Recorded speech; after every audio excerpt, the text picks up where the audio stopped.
paz, queridos, que bom estarmos aqui novamente no nosso programa semanal da Escola Bíblica Dominical para darmos sequência à nossa série de estudos bíblicos baseado no tema As Obras da Carne e o Fruto do Espírito. E hoje nós chegamos à lição de número 6. E a lição de número 6 tem como título Paciência, evitando as dissensões. A leitura bíblica em classe se encontra na carta de Tiago, no capítulo de número 5, do verso 7 ao verso de número 11. Então a carta de Tiago, capítulo de número 5, do verso 7 ao verso de número 11. Hoje estaremos falando sobre mais uma das características do fruto do Espírito, chamada paciência, ou em algumas traduções, a longanimidade, tá? Paciência ou longanimidade são ambas a mesma coisa.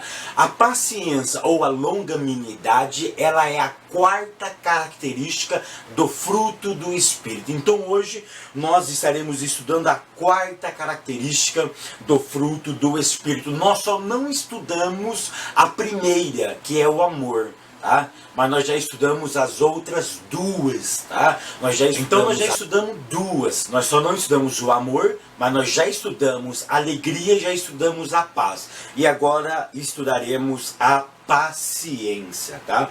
Nós precisamos entender também que essa quarta característica, a paciência ou a longanimidade, ela é produzida pelo Espírito Santo em cada pessoa. Sem ele é impossível sermos pacientes, tá? Então nós precisamos ter o que na nossa mente? Que a paciência, que a longanimidade, ela é algo produzido exclusivamente pelo Espírito Santo de Deus. É Ele quem produz isso na nossa vida. Vivemos em uma sociedade marcada pela impaciência.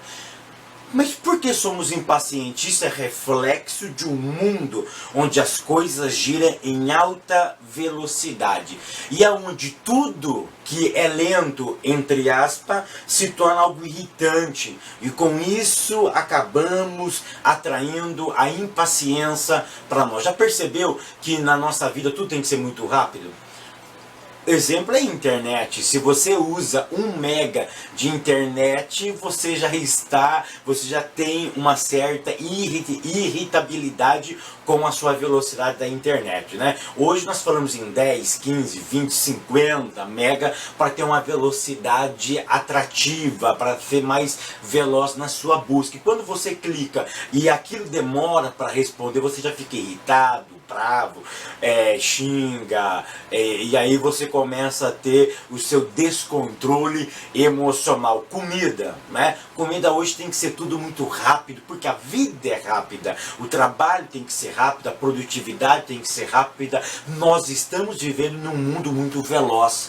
Nós vivemos hoje na era da informação, e a informação é muito veloz. Pode reparar-se que muda-se de marca de celular ou da tecnologia de celular cada 6 meses, já está se mudando as tecnologias. Então perceba que isso, a velocidade em que o mundo gira, isso leva para a nossa vida em particular, e isso atrela em tudo que nós estamos fazendo, e por isso nós estamos cada vez mais irritados. É igual no trânsito, né? Hoje as pessoas têm que andar numa velocidade muito alta para chegar em lugares mais rápidos, e quando isso não é satisfeito, acontece o que? A irritabilidade, né? A irritabilidade. Numa das maiores avenidas, né, do nosso país, né, lá na Marginal Tietê e na Marginal Pinheiro, já teve essa discussão do limite de velocidades. A maioria querendo que aquilo aumente cada vez mais. Para quê? Para dar mais... Tudo isso porque para tornar a vida mais célere, mais rápida, mais dinâmica. Então, observa só, tudo aquilo que é lento, entre aspas, esse lento é entre aspas, não é algo pejorativo, né?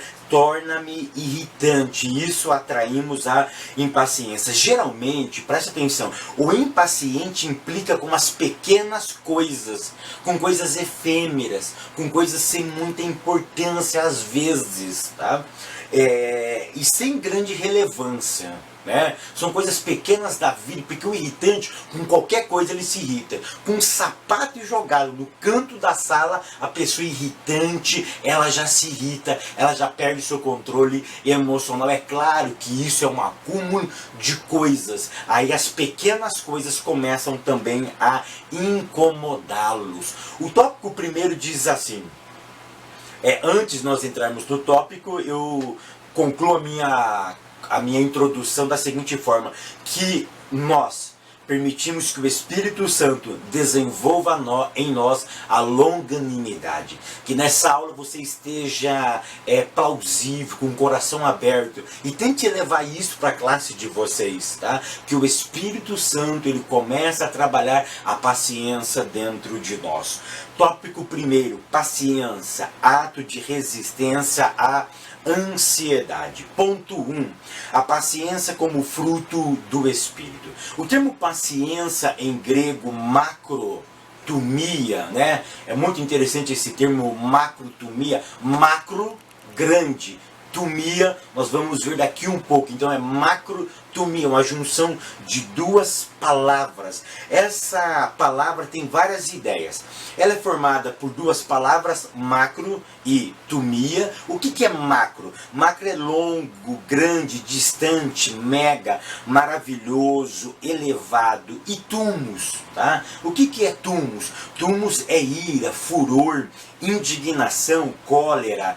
Pode também trazer a ideia de respirar intensamente, tem a ideia de sopro, tem a ideia de fumaça. Se nós entrássemos um pouco mais profundo no termo tumia, ou tumos, nós íamos ver que tinha a ideia também de matar, de sacrifício. Tá? É muito profundo esse termo. Tá? Dessa maneira, vemos que a palavra grega para longanimidade, tá, que é macrotumia, se refere à pessoa que possui a virtude de quê? De ser tardio em irar-se, em demorar muito a chegar a irritar-se. Esse termo relaciona-se, portanto, com a mansidão. O Antigo Testamento ele tem uma ideia muito interessante de macrotomia, de paciência ou de longanimidade. É porque a ideia no Antigo Testamento da palavra longanimidade ou paciência, ou da palavra grega macrotomia, significa ser longo, ser eterno. Tem a ideia de alongar-se alguma coisa. E isso é profundo, querido. É por isso que Deus ele é tratado como um Deus longânimo. É um Deus que se alonga. É um Deus que é distante. É um Deus que é muito grande. É um Deus que é mega em relação à ira. Tá? Isso é muito interessante. Tá?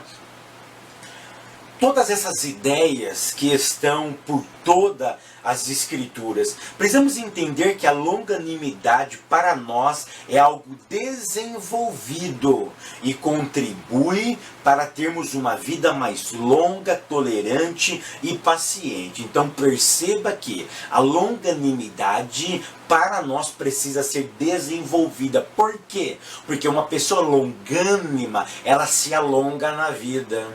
Tá? Só nisso aqui eu poderia falar 20, 30 minutos sem problema algum.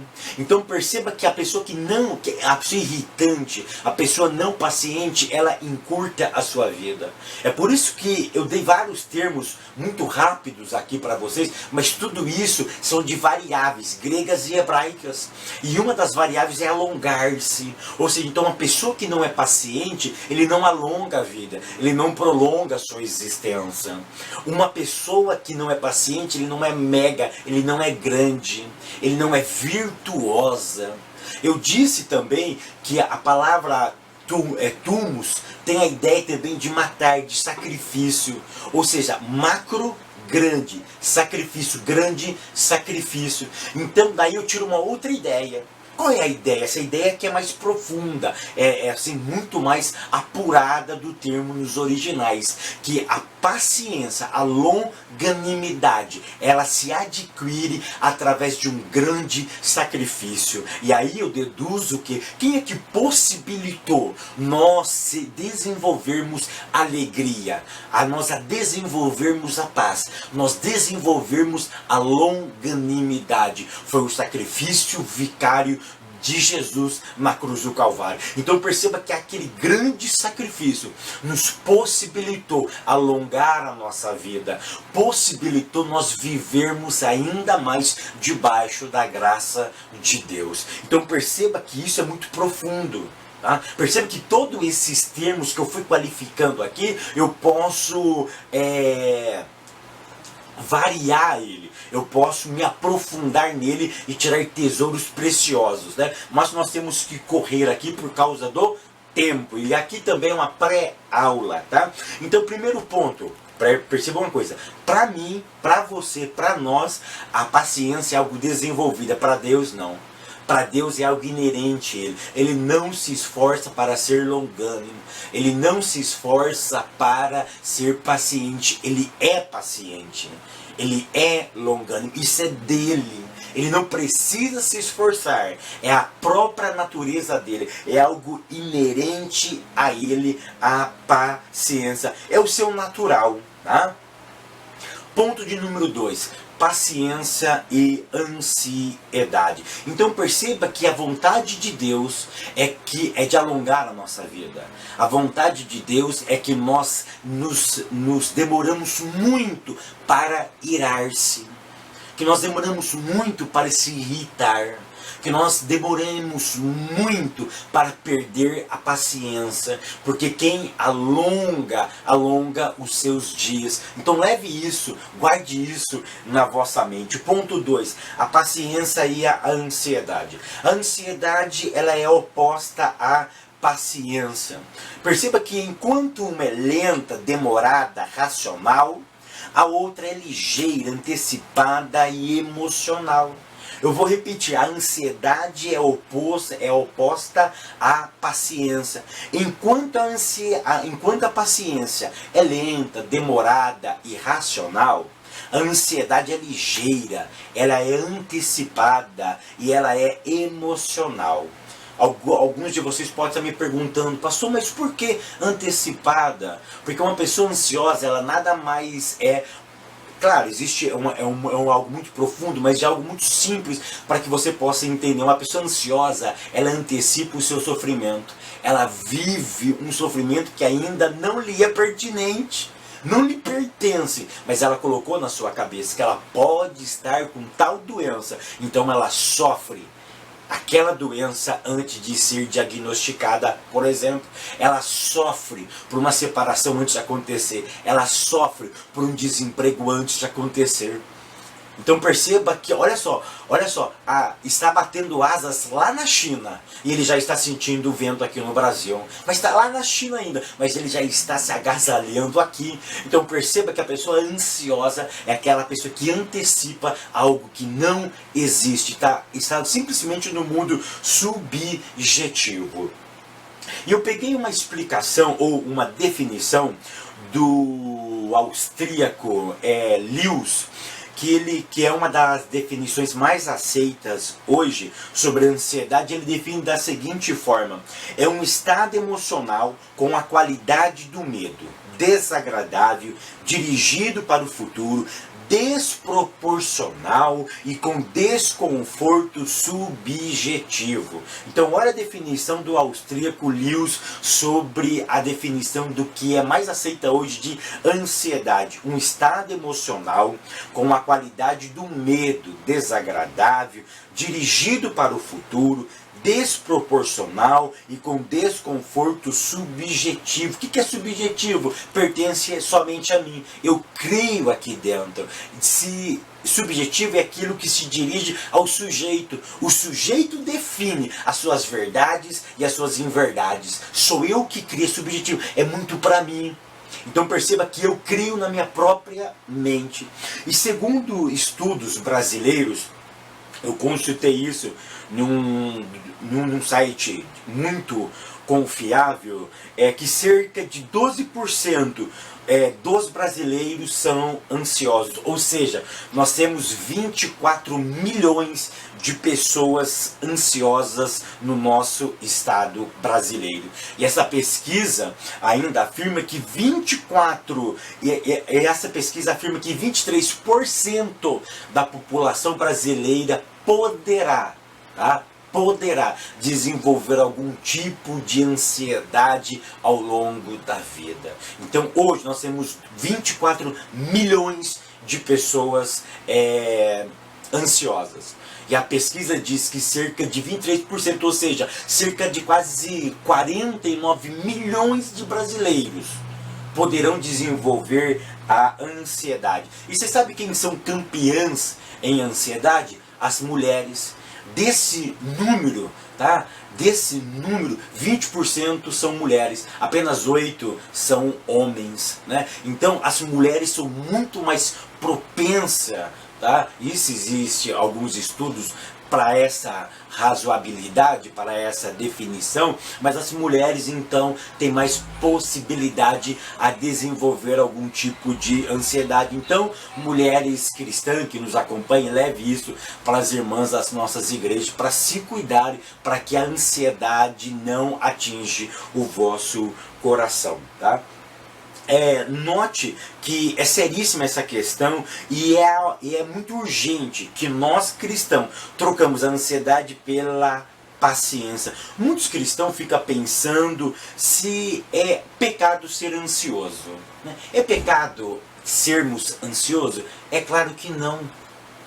A ansiedade ela é consequência do pecado. Ou seja, o ser humano ele tem que conviver com a ansiedade. Então ela não é pecado, mas ela pode gerar pecado. Porque a ansiedade, ela pode gerar dentro do mundo espiritual o que? A desconfiança de Deus. Pode diminuir a sua fé. Pode deixar você desacreditar em uma promessa. E a Bíblia diz na carta aos Hebreus que aquele que se aproxima de Deus tem que ter o que? Fé. Porque sem fé é impossível agradar a Deus. Então se eu não tenho fé, eu estou desagradando a Deus. E tudo que desagrada a Deus é pecado. Então perceba que a ansiedade em si não é pecado. É uma consequência do pecado.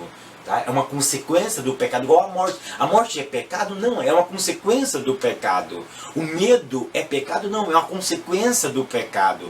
Tá? Nós ficarmos nervosos é pecado? Não, é uma consequência do pecado. Mas perceba quando nós deixamos ser dominados por essas coisas, aí nós pecamos. Aí isso potencializa o pecado. Então isso nós precisamos entender, que a ansiedade não é pecado, mas pode gerar pecado. Ponto de número 3. Jó, exemplo de paciência em meio à dor. Jó tem sido ao longo do tempo eternizado como símbolo da paciência. Eu não nasci num lar cristão, mas quantos de vocês que nasceram em lares cristãos ouviram da história de Jó? Então por isso que Jó tem sido eternizado como símbolo da paciência. Ler o livro de Jó, é um convite aos ansiosos. Então você que é um ansioso, leia o livro de Jó. Você também que não é ansioso, leia esse livro, que você vai se emocionar com a sua leitura. Em algum momento você também vai se tornar ansioso, porque você espera que aconteça um milagre, que ele restaura a vida dele, e isso não acontece. Então por isso que eu afirmo que ler o seu livro é um convite aos ansiosos e não ansiosos, porque a cada capítulo parece que a solução não virá. É muito interessante, a perca material de Jó foi instantânea, durou apenas um dia. Em um dia ele perdeu tudo, filhos, perdeu dinheiro, perdeu posse, perdeu bens, ele perdeu tudo. Em um dia ele perdeu tudo. Então perceba que a perca material aconteceu em um único dia. Mas perceba que entender o como e o porquê de tudo isso ter acontecido na vida dele e a reconstrução de seus sentimentos durou muito tempo.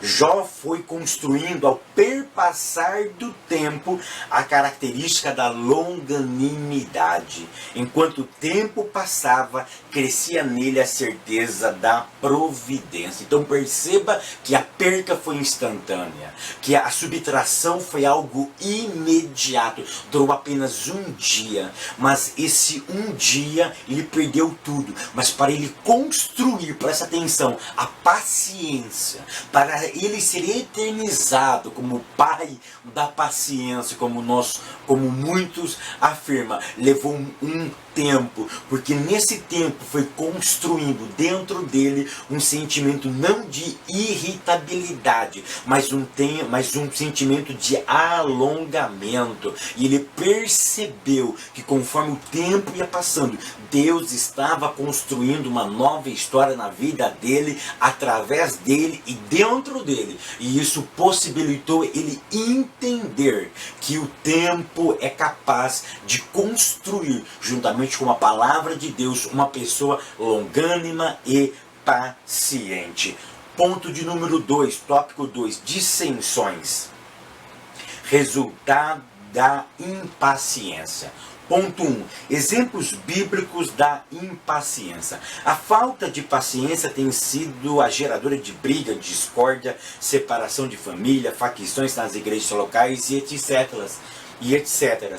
A Bíblia nunca omitiu comportamento inadequado de nenhum ser humano, de nenhum homem das Sagradas Escrituras. Ela nos deixou exemplo de pessoas que, dominados pela ansiedade, tomaram atitudes equivocadas. Sara, por exemplo, é o primeiro exemplo que o nosso autor toma aqui. Ela é embriagada pela impaciência de não ter um filho como prometido. Ela antecipa. Olha só, uma pessoa ansiosa é aquela pessoa que antecipa. Ela traz o futuro para o presente. O que ela teria por futuro? Um filho. Ela falou, mas está demorando muito. Aí ela foi impaciente, ela antecipa. É o caso que eu falei, que começa a bater as asas lá na China, você já toma a sua blusa aqui. Ou seja, você antecipa o futuro. Você pega o que está longe e traz para o presente. Foi o que Sara fez. Sara, ela antecipou, embriagada pela impaciência, tá? Ela de ter um filho, e isso não estava acontecendo, ela antecipa esse ato. Ela pega a sua escrava, oferece a Abraão para que a promessa se cumpra. Antes de nós prosseguirmos, eu quero que vocês entendam uma coisa, que não podemos aqui crucificar a atitude de Sara, pois em algum momento da nossa existência, eu e você agimos como Sara. E esse princípio serve para todos os homens e mulheres de Deus. Tá? Ou seja, nós não podemos pegar os exemplos da impaciência e crucificar essas pessoas. Crucificar Sara, crucificar Abraão, crucificar tantos outros homens, crucificar Saul pela sua impaciência. Porque em algum momento da vida nós também trazemos algo do futuro para o presente e isso não deve acontecer na nossa vida. Então não podemos julgá-los, não podemos crucificá-los, porque em algum momento da vida nós também somos impacientes. Teríamos vários exemplos sobre a impaciência relatado nas Escrituras, mas o princípio que prevalece é o que? É a espera. Todo paciente precisa aprender, ou ele aprende a espera. Porque o impaciente, ele fica entedioso. Se ele está no ponto de ônibus, esperando o ônibus, e o ônibus não passa no horário previsto, ele já fica impaciente. Ainda mais se isso atrasa 5, 10, 15, 20 minutos, aí ele fica doido. Ou seja, a impaciência, ela tira a nossa tranquilidade. Então por isso que a espera, ela é algo produzida também por aquele que é longânimo, por aquele que aprendeu a esperar. Por isso o Salmo 40, né? Esperei com paciência no Senhor. E a impaciência, ela tem uma irmã, e essa irmã chama-se precipitação. Olha o que o salmista disse no Salmo 116, super conhecido. O salmista ele afirma a seguinte expressão: eu dizia na minha precipitação. na minha ansiedade, na minha impaciência. Todo homem é mentiroso. Então perceba que a impaciência faz eu agir de forma errada e faz também eu falar coisas erradas, coisas que não são certas, não são verdadeiras. E o salmista ele expressou, eu dizia na minha precipitação, na minha ansiedade, na minha impaciência. Todo homem é mentiroso. Então esse é um grande problema de nós sermos impacientes, de nós falarmos aquilo que não devemos e de nós trazer algo do futuro para o presente de forma antecipada. Ponto de número 2, deixe de lado toda a dissensão. O que é dissensão? Dissensão é falta de concordância a respeito de algo. Dissensão é divergência, discrepância. As igrejas locais não deveriam ser, mas infelizmente os seus líderes, dopados pelo poder e amantes do egocentrismo, têm agido e permitido que as discórdias e brigas prevaleçam em muitas comunidades cristãs. Isso só acontece por causa de vidas vazias e desprovidas da ação do Espírito Santo. A discrepância de ideias é válida e até certo ponto contribui para o aprimoramento dos santos. Então o que é discrepância? Discrepância é discordar. É não concordar com a ideia do próximo. Então discrepância é isso, tá? Dissensões. O problema é que nós vivemos numa sociedade onde isso é honesto. Você não precisa pensar igual a mim. Eu não preciso pensar igual a você. Mas perceba que eu preciso ter um pensamento bíblico. E esse pensamento bíblico ele tem que ser uniforme. Embora a visão que você veja as escrituras possa ser diferente da minha. Embora o único problema não pode ser herético. Tá? Se for herético, sim. Se for herético, aí eu preciso ser mais enérgico dentro da tua heresia. Mas não contra a sua pessoa. Não contra o ser humano que é você. Porque você foi comprado pelo mesmo sangue que eu fui comprado. Então perceba que nós podemos até brigar, entre aspas, no mundo das ideias. Tá? Mas eu não posso deixar que o mundo das ideias afeta o relacionamento interpessoal. É claro que nas nossas igrejas tem pessoas que pensam de formas diferentes. E isso não pode servir como um pretexto para criarmos grupo ou para segregarmos um ou outro. O pensamento diferente não pode servir para levantar um e abaixar o outro. Para exaltar um e menosprezar o outro. Então, eu acho muito interessante que algumas ideias diferentes é até produtiva dentro da nossa comunidade, porque faz nós o queremos, faz nós refletirmos, analisarmos se o que estamos seguindo está certo ou está errado de acordo com a palavra de Deus. Senão nós vamos transformar as nossas igrejas em senzalas. Tá? Simplesmente vamos transformar ela em um redil de ditadores, onde o ditador fala, os súditos têm que obedecer, não importa o seu pensamento, porque nós devemos criar pessoas para pensar e não pessoas para ser apenas manipuladas. Infelizmente, nós estamos vivendo uma época onde as pessoas são simplesmente manipuladas pelos seus manipuladores. E eu continuo dizendo, é impossível um ajuntamento de pessoas com ideias e pontos de vista unânimes, mas não podemos permitir que essas diferenças intelectuais abrem as portas para a ação do diabo em nossas comunidades. Tá? Então, temos que tomar muito cuidado com isso. Tá? Então, não vamos permitir que as diferenças de ideias, tá, coloquem em xeque o nosso relacionamento com o próximo. O ponto de número 3 diz assim, evitando o partidarismo. Nós já vimos isso semana passada, na aula de número 5, sobre os partidos gospel que a igreja de Corinto formou. Foram 4 partidos, o de Paulo, o de Apolo, o de Pedro e o de Cristo. Né? Nós já vimos, semana passada, eram 4 partidos com ideias diferentes. E esses partidos só fez com que eles deixassem de viver em comunidade. Estavam gerando briga, disputa e discórdia. Infelizmente, Hoje nós temos, entre aspas, perceba o que eu vou dizer aqui, vai ser simbólico, mas hoje nós temos dentro das nossas comunidades os PTs da vida, os PMDBs, os PSDBs, o PDTs, o PSDC, o PSC, temos o DEM, temos vários tipos de partido dentro das nossas comunidades. Ou seja, nós temos vários e vários partidos dentro das nossas comunidades, fazendo o quê? Impondo regras, criando quartéis generais para perpetuar o seu poder. Sabe por que se cria grupo dentro das igrejas? Para se perpetuar o poder.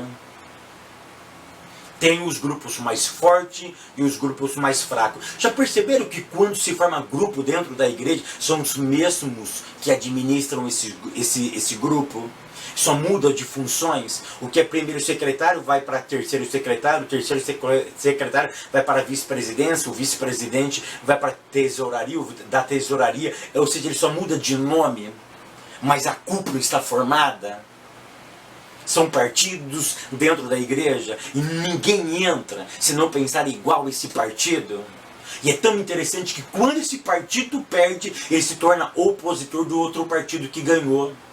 Então perceba que nós estamos vivendo algo político dentro das nossas igrejas, em esferas grandiosas e nas pequenas esferas. Como eu disse na aula de número 5, temos partido dentro das crianças, dos jovens, dos adolescentes, do círculo de oração, dos obreiros, dos irmãos, enfim, nós temos grupos dentro das igrejas. Isso é muito sério. Isso produz o quê? Briga, contenda. Isso traz um grande prejuízo para a comunidade cristã. Porque essas pessoas não estão sendo movidas pelo Espírito Santo. E perceba o que eu vou dizer agora. Isso é muito forte o que eu vou dizer, né? O pessoal diz, hoje é forte, né? A palavra de Deus, ela é forte. Tudo que nós falamos é forte, porque é a palavra de Deus. A Bíblia diz que o Evangelho, ele é poder de Deus, tá?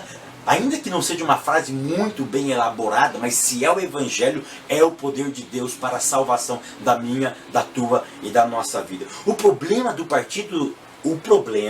de partidos dentro da igreja é que o oposto da comunidade cristã, onde o Espírito Santo nomeava as pessoas para desempenhar as atividades dentro do reino de Deus, os partidos formados pelos líderes que escolhem e nomeiam as pessoas para trabalhar na igreja. Olha como funcionava na igreja primitiva. Eles oravam e o Espírito Santo dizia, apartai para mim Saulo, Barnabé, Segantim, Maria, João, Pedro, separa para mim esses homens. A igreja separava, a liderança separava. Hoje não. Hoje quem é que separa? Hoje eles têm uma ficha e eles observam dentro daquela ficha. E ele fala, dizimista, ok. Fiéis ao culto, ok. Pensa igual à comunidade, ok.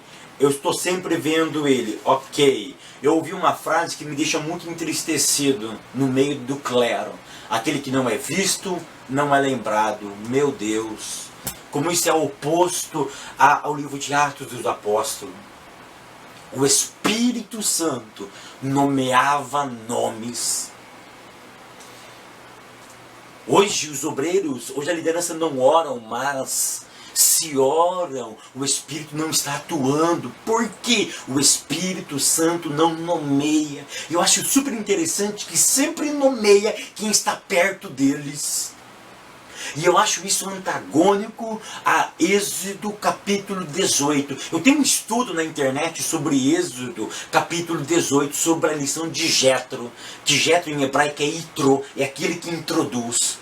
E Jetro dá um conselho para Moisés formidável, para ele procurar entre os israelitas homens capazes, temente, ele dá aquela lista. Mas eu acho muito interessante o verbo procurar. E eu acho tão interessante que isso é oposto a hoje. Hoje não se procura. Hoje se pega no quintal de casa. É tão interessante que a ideia, porque as tribos já estavam formadas naquele tempo. As tribos já existiam. Isso é profundo, porque a tribo vem de Jacó. As 12 tribos já estavam formadas, os clãs já estavam formados. Então o que ele estava dizendo, olha, procure entre todas as tribos. E hoje, infelizmente, não acontece isso. Eles pegam da tribo deles, a tribo que está mais próximo dele. Eles não buscam de Deus. Se lá na congregação mais longínqua do seu campo existe um homem temente, capaz para realizar o trabalho de Deus. Então isso é muito antagônico. Os partidos fortes prevalecem dentro das igrejas. Os partidos nomeiam candidatos para exercer trabalho. E são eles que também que retiram o posto do Novo Testamento. Porque quem nomeava era o Espírito Santo. Ponto de número 3. Paciência. Prova de espiritualidade e maturidade cristã. Ponto de número 1. Paciência até a volta de Jesus. Queridos, nesse ponto 1, paciência até a volta de Jesus, no meu ponto de vista, a vinda de Jesus será uma realidade. A parousia, ou a vinda do Messias, ela é atestada em quase todo o Novo Testamento, tá? Então o que eu preciso definir aqui? Que a vinda de Cristo é uma realidade.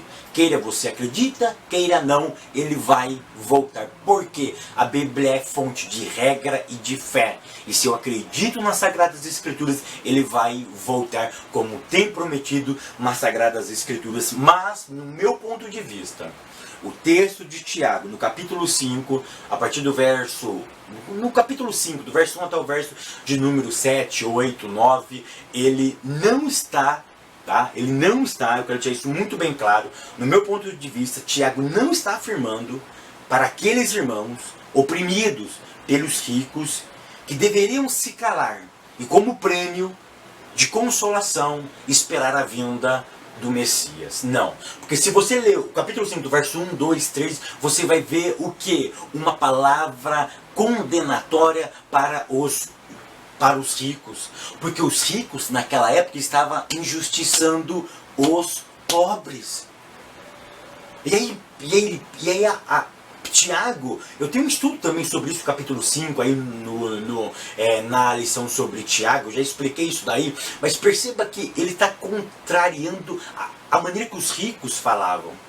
E o que Pedro, e o que Tiago estava dizendo era o seguinte, olha, a injustiça existe, ela é uma realidade, mas perceba que eles vão ser condenados, existe uma punição para eles.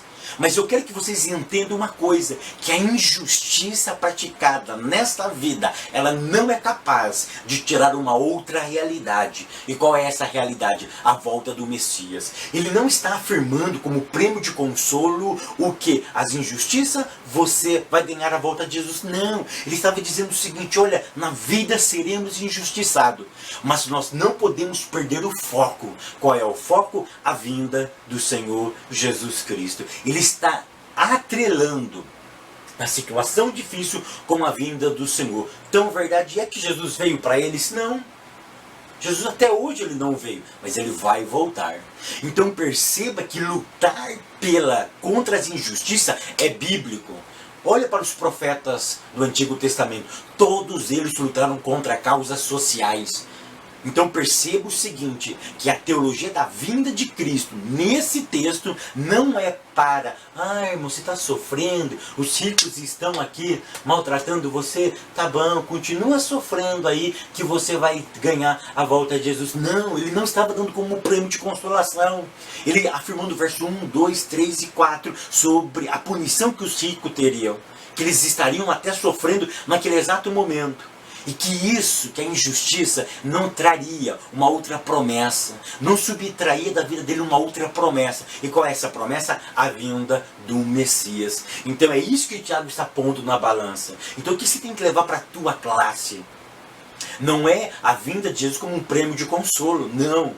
É ter a certeza de que as situações que nós estamos vivendo não é capaz de tirar, de subtrair, de roubar de nós uma esperança maravilhosa, a parousia do Messias, a vinda do Messias, porque isso vai acontecer, tá? Porque brigar pelas injustiças, nós temos que brigar. Se não fosse assim, não teria evoluído as leis. Olha as leis, a Constituição Federal do Brasil, a última promulgada em 1988, Olha que coisa linda!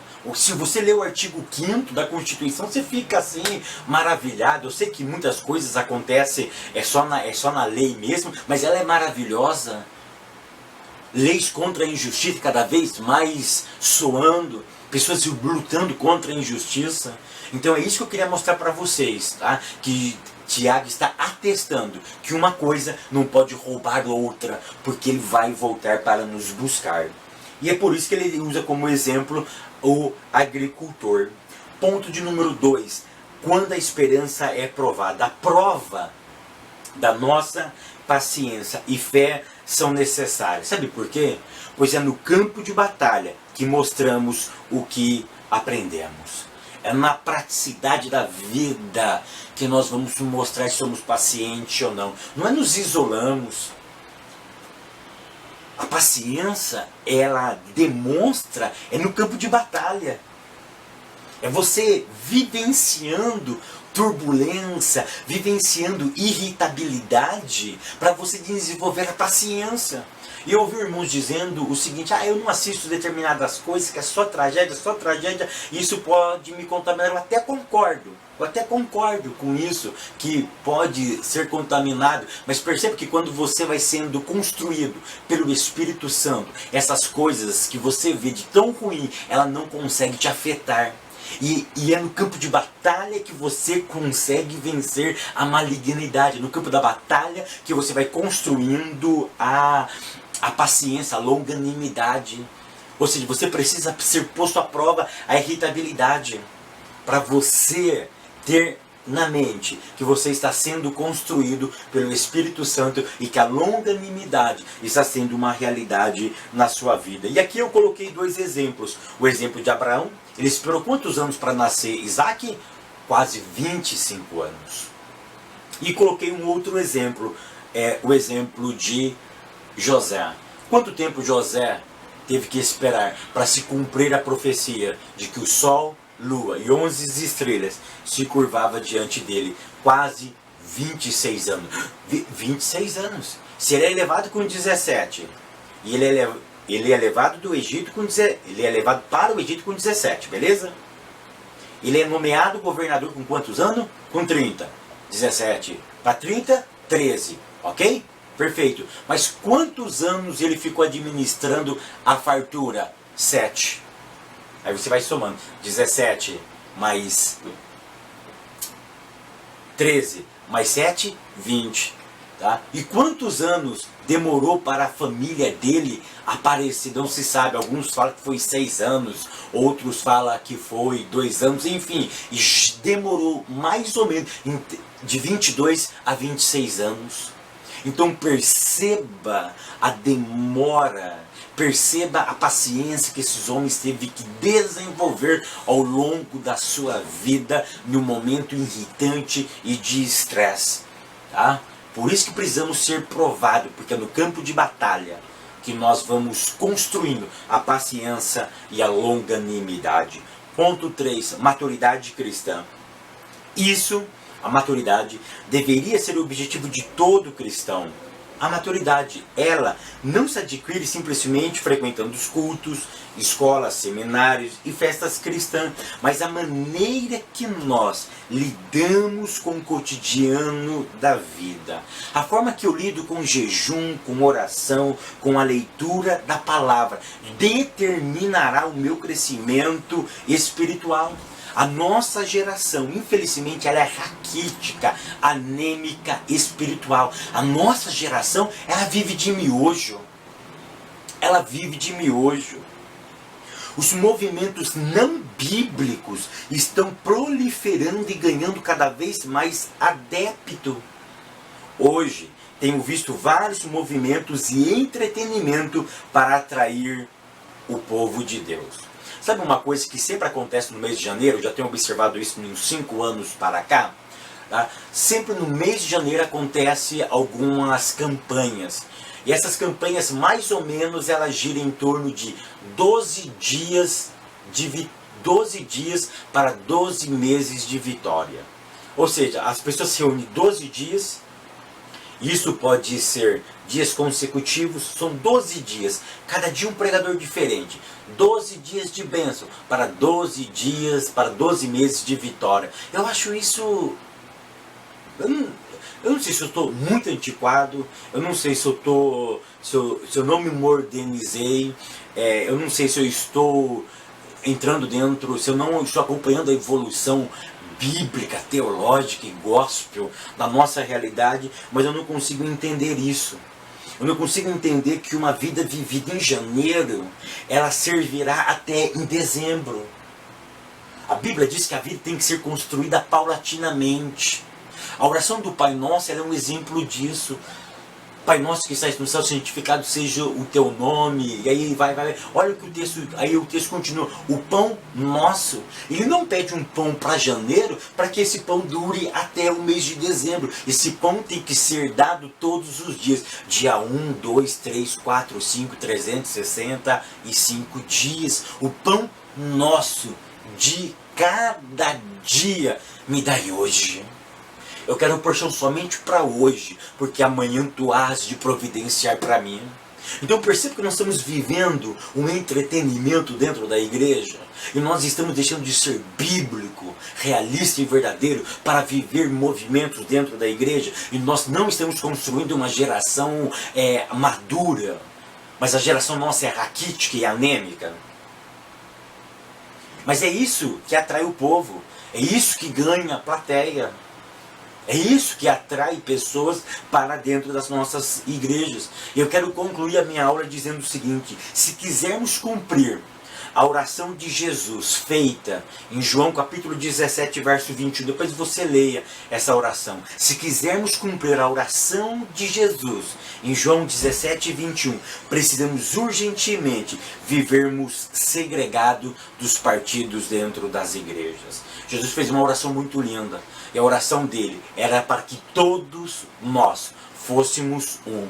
Para que o mundo olhasse para nós e observasse que Deus realmente está entre nós. Se nós quisermos ser um, se todos quisermos ser um, nós precisamos urgentemente separarmos. Nós precisamos urgentemente separarmos desses partidos gospel e viver em unidade. Que Deus continue realmente lhe abençoando. E até semana que vem, querendo Deus.